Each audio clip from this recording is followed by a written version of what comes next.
everyone, my name is Chelsea and welcome back to my channel. For today's video, we have my June book haul.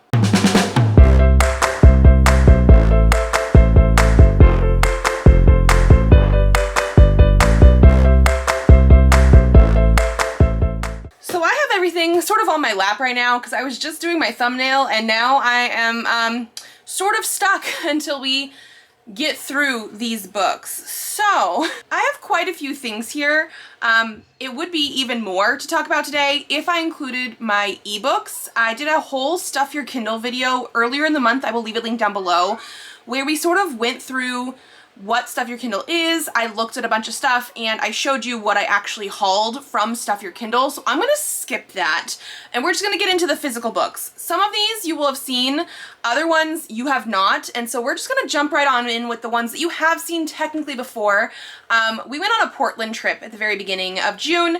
And so we stopped by a couple different bookstores. The first was Powell's. And so I picked up 4 books from there.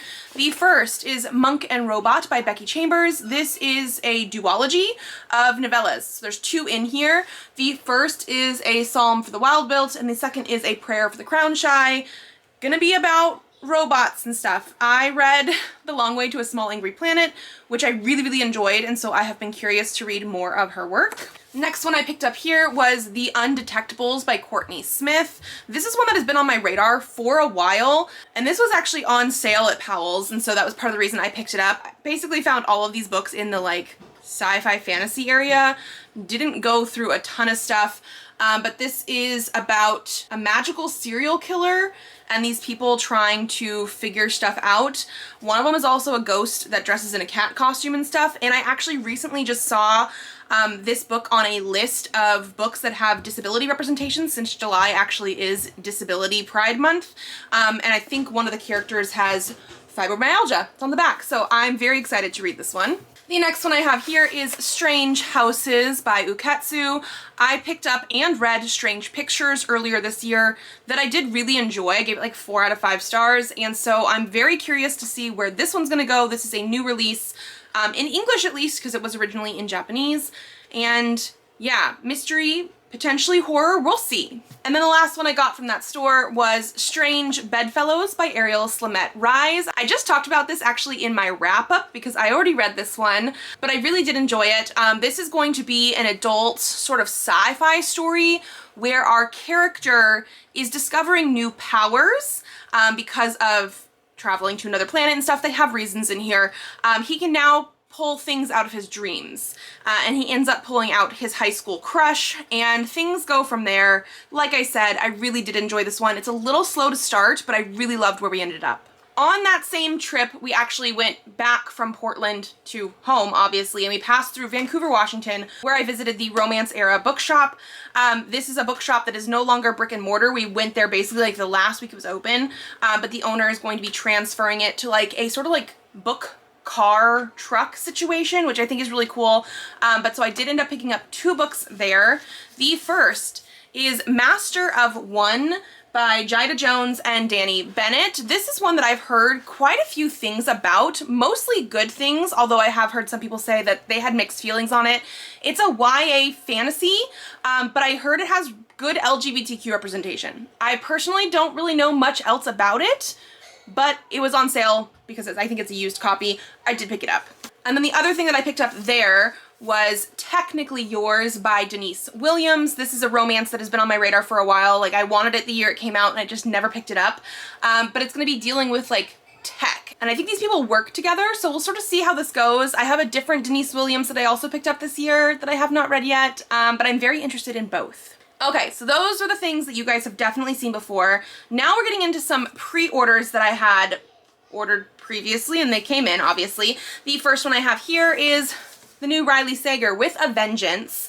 I've read like 4 or 5 Riley Sagers, and then I have basically auto-bought every single other one and have not caught myself back up yet.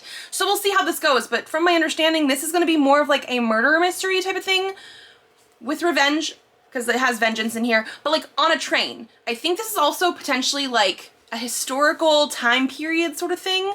We'll see. Like I said, I basically auto-buy all of his books right now, and I need to get back into reading them.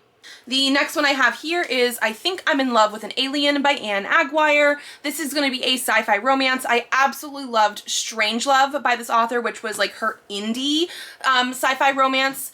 And this is going to be a little bit different because it's going to be, I'm pretty sure, set on Earth, where this alien has sort of crash landed here and is talking to people in like a fan fiction forum, I'm pretty sure. And so now he's going to like potentially go to Comic-Con to meet this person.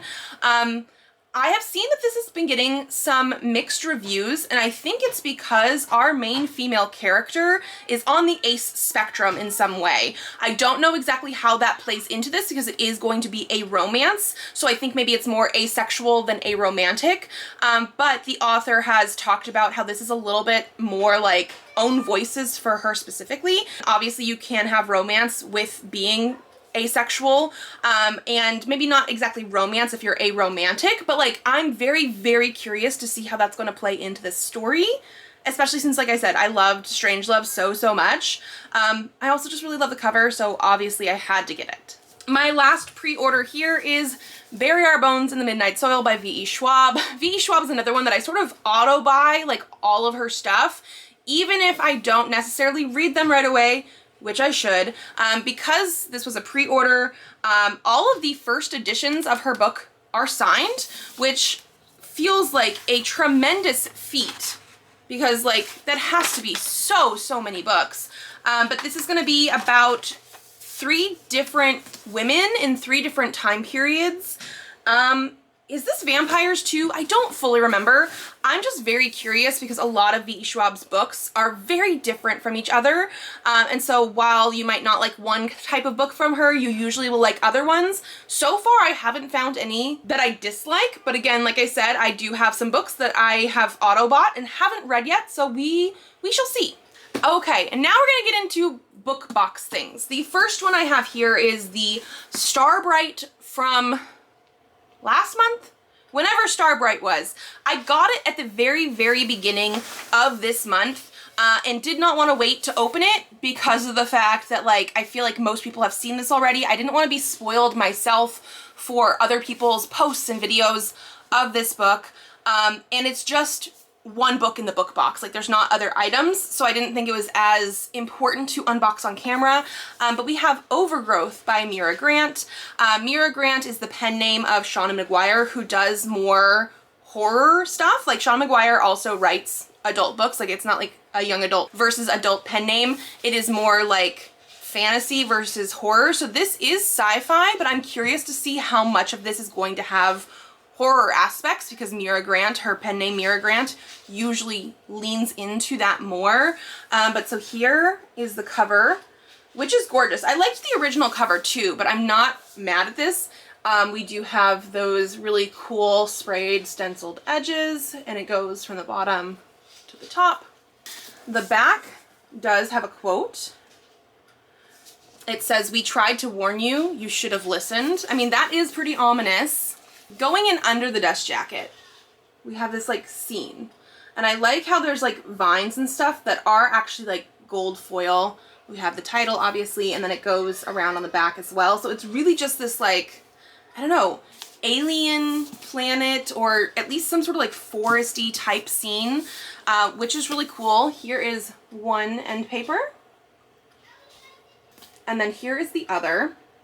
Again, I don't know like a ton about this. I've always been interested in reading Mira Grant, have not yet, and I really love sci-fi and I love the concept. Basically, this follows a girl who, I guess, since she was very young, has been saying that she is not human.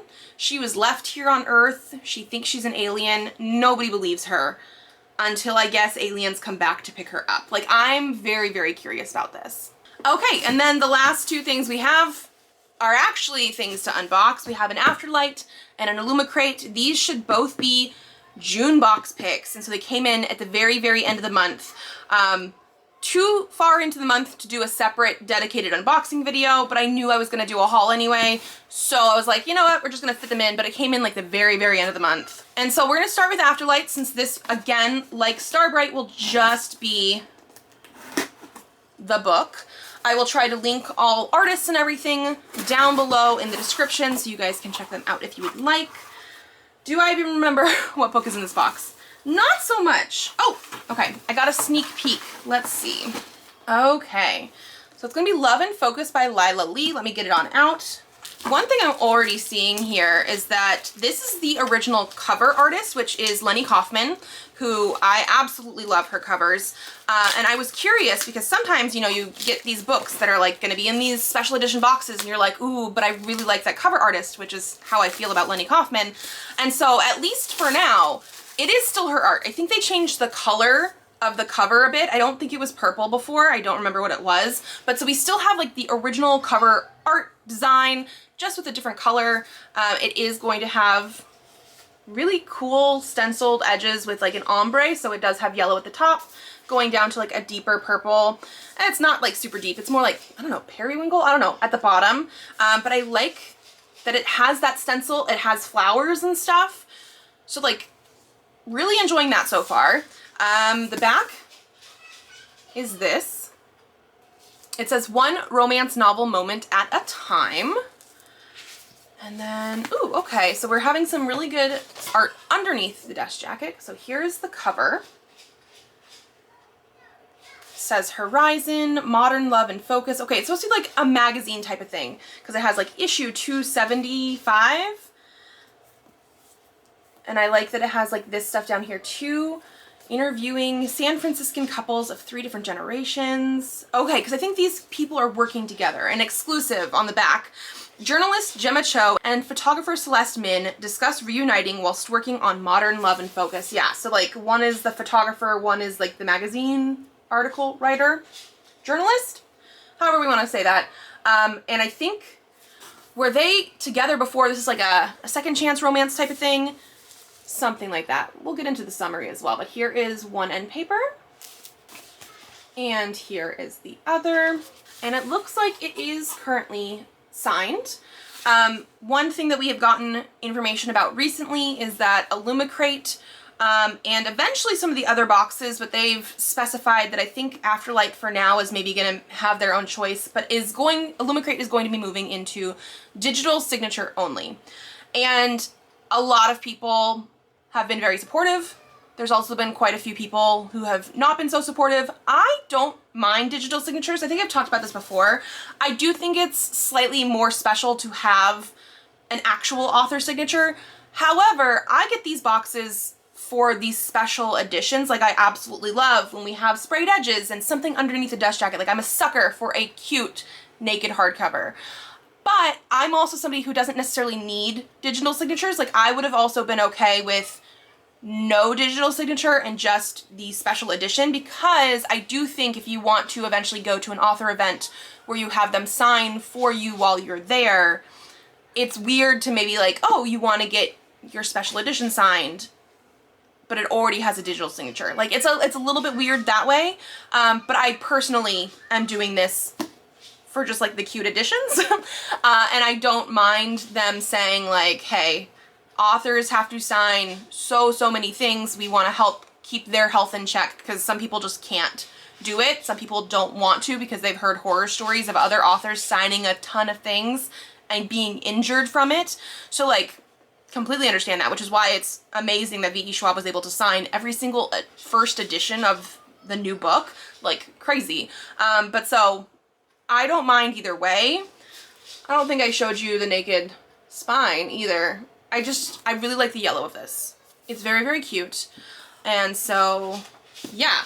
I read I'll Be the One by Lila Lee, which is a YA book that she wrote about like sort of K-pop stuff. And I absolutely loved that one, which is why I was interested in this. This is an adult sapphic romance. And like I said, I think it's going to be a second chance romance. Yes. So we're going to follow Gemma and Celeste. Gemma has recently been broken up with by her boyfriend of 7 years. Gemma is bi because she did used to date Celeste in college. And so they're exes, but they have to work together. Very, very interested in this one. Which now means we're down to the last book and box, because this one actually will have items in it. So let's get into this. Okay, let's see into our box. Here is our theme, darkly decadent. And so let's get into it. It looks like the first thing we have here is a mug called Nested Soul, designed by Rosie Thorns, obviously. Based on the book The Last Tale of the Flower Bride by Roshani Chokshi. Not something that I've read, not something that I have ever really been interested in, so I will show you guys the mug, but it'll probably be something that I put back in the box for now. It is gorgeous. Okay, so let's start over here. We have like some sort of bird moving into probably the main characters of that book is what I'm assuming, and going over to another bird. I absolutely love Rosie Thorn's art. Is another person that like I've been following on Instagram for a while, even before I think finding out that she was doing stuff like this for book boxes. Yeah, not my book or fandom, but I absolutely love the art. The mugs are always very nice quality, and so very, very solid item in a box. Okay, safely back in its box. Let's see what else we have. The next thing is also in another box. The Saint Empire Spoon Rest, inspired by This Ravenous Fate by Haley Dennings. I feel like I've heard of that, but I don't actually, like I can't picture the cover in my mind right now. Actually, I think it has a girl on the front. I think that is one that I've actually been curious about reading. Ooh, okay. This is what it looks like. It just says Saint on the bottom. Because I've never read this book, I don't really know what this means. However, we always need a spoon rest in this house. We have like 2, but because we have so many people, especially like right now with my in-laws in town for the summer, we need more spoon rests. So this, even though it's not a fandom that I know of, is a very nice item, very useful, will get used. We're gonna keep that out and we're gonna go put that down in the kitchen once I wash it.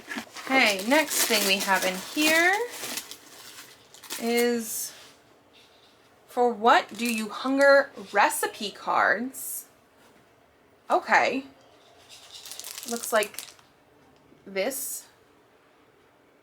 So like this is the recipe, it has all the stuff, and then on the back it has instructions. I don't know if I would ever actually use these as recipe cards. I might just use it as notebook paper more than anything else. But this is inspired by Hungerstone by Kat Dunn. I don't think I actually know what that is. I do not recognize that name or author at all. This is gorgeous though. I love the fact that it has like pomegranates and grapes and things on it. Like this is a very well done design. Again, I might just use it as paper. We'll see. And then it looks like we have some sort of, I was gonna say fabric item, but like, I don't know. Okay, here it is. The Darkness Within Picnic Blanket. So maybe this is like the carrier for it. We will take it out and see. But this is inspired by House of Hollow by Crystal Sutherland. That is something that I definitely want to read. Have not read yet. So take this one out. Okay, so yeah, this is like, I was like, oh, a fabric item, but then it's like, this is like a bag, and it has a little handle, which is nice. But I'm assuming the picnic blanket is, maybe it's like folded. So like this is obviously not like blanket material, because it's more like if it's a picnic blanket, it's gonna be on the ground. But it looks like you undo it that way, and then it unfolds to be pretty large, which is great. My chair and everything's in the way. So let's see, can you guys even see the bottom of it? So like this is pretty big. It is also a little bit rubbery on the bottom, so like probably a little bit more non-slip type of thing. That's nice. The real question is, can I fold it back up and put it away? But I do think this would have some really good uses, especially like me having kids going and doing stuff.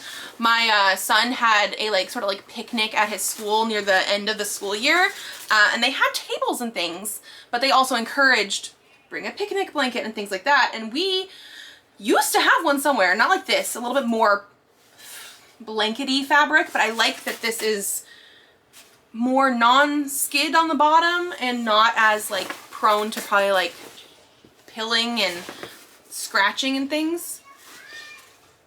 I like this. I think this so far, because I think the next thing that's in there is the book, this is a pretty well-rounded box. We've had a couple boxes in the past that I've been just like, did we really need all those? These are good. Okay, I was able to fold it back up by really looking at it and doing it that way based on the folds. I think this is something that, like, if you take out and about and you sit on it for a while and you mess up where the folds are, it might be a little intimidating to put back, but it was basically like fold it in half, fold the sides into thirds, sort of, but they had a little bit extra on the sides that you had to fold in as well, and then fold it in half, and then it covers. It's doable. Okay, and then like I said, I think our last item in here is the book, which is going to be A Treachery of Swans by A.B. Poranek. So again, let's get this out. Already a very, very different vibe on the cover than either the US or the UK cover. I was again curious to see what they were going to do with that, because a lot of people I think were liking the US version versus the UK version, but this is a UK book box, and so they were curious to see what was going to happen. This is gorgeous. I do think this is very good. A little bit different of a vibe than either cover, like I said, but I think the art style is very, very nice. I like the sort of like detailing around the edges. We have our spine going toward the back, which again is just sort of very pretty. We do have, like, I'm gonna assume swan feathers on our edges, and again they go around all the way. And I like that it looks like the smaller feathers at the top and the bottom, and then like larger feathers in the middle. It's very, very pretty. Okay, going underneath the dust jacket, we have a castle. So right there, castle, going around, we got a swan. This is pretty. I like this slightly more than the castle. Both gorgeous, and I think they're done by a different person than who did the cover. Going under, we do have our first end papers, and then our second end papers. Again, I like that the end papers even have like a gold detailing to them as well. This one comes with an author's note with the digital signature on the author's note. I actually don't mind that. I think maybe that's a little bit better than just a digital signature, because then if you still wanted to get it signed, there is a space, because usually it's the title with the author's name is like where they would sign here. You could get it signed, but it has a digital signature with the author's note, so that's nice. It's actually quite floppy for a hardcover book as well. And so this one is going to be a retelling, I'm pretty sure, of like what, the Swan Princess. Magic has been outlawed in Oriel. Odile? Okay, I don't know. O-D-I-L-E. Odile sounds horrible to me. So I'm gonna assume I'm wrong and it's like Odile. Did they? Oh, I think I saw. Oh, it just has dramatis personae. I was hoping it was gonna have like how to pronounce it. Yeah, Swan Princess, or like, what is that? Ballet with the Swans. I don't remember. But so raised by a sorcerer, Odile. Okay, she has spent years preparing for the heist of a lifetime. It's perfectly simple. Impersonate a princess, infiltrate the palace, steal the enchanted crown, and restore magic to the kingdom. But when the king is unexpectedly murdered, she's forced to recruit the help of Marie, the real princess, and the two begin to unravel a web of lies and deceit that leaves Odile uncertain of who to trust. Soon, though, she must decide her mission or the girl she's falling for. There's something with swans. I'm pretty sure it's supposed to be some sort of retelling. Watch me be completely wrong. This, I'm pretty sure, is also YA. I am not the biggest YA reader as much anymore, and so sometimes when those kind of things come in Illumicrate, I skip them, but I was intrigued by this on my own accord before it was announced to be in an Illumicrate box. And when I say announced to be in an Illumicrate box, I spoil myself for the books that are coming in these boxes because I'm being very picky about what I'm actually getting. And when I say very picky about what I'm actually getting, I think I just got renewed for all 3 of the book boxes that are coming in July. Like Illumicrate, Afterlight, and Evernight. Like, I'm like, yeah, bring me all the books. I do know what's coming in them though. So I'm very curious about this one. I want to see. Like I said, should be sapphic as well. Yeah, that's all I have. Okay, and so that is going to be it for me today. Like I said, I technically have more books that I got that were like stuff your Kindle stuff, but because they're ebooks, I don't really count them the same, and I did do a haul in that video. So this is more than I should be getting every month. I'm currently doing this thing where I'm trying to read like half of the things that I bought. Not quite there yet. I think I'm at like 18% now, which is pretty good. It's better than it was the last couple months. Like, we're slowly increasing my percentage of things read, but we are nowhere close to 50. But then also, I really would like to read 2 books for every 1 book hauled. And so I'm currently at like 117 physical books that I've hauled this year, which is quite a bit. I'm hoping to like slow the buying at the second half of the year, which means I should be reading over 200 and something books. I recently increased the number on Goodreads of my goal to 200, not even over 200, just 200. And because of that, I'm now like 6 books behind my goal. I was doing so well until I was buying more things. So yes, I'm hoping, like I said, I'm hoping to slow the buying of books down, even though I'm still getting like 3 book boxes this month. So that's all I have to say about that. If you guys like this video, give it a thumbs up to let me know. Subscribe to this channel if you'd like to see more videos. I do have videos coming out Tuesdays, Thursdays, and Saturdays, so I will see you then. Bye!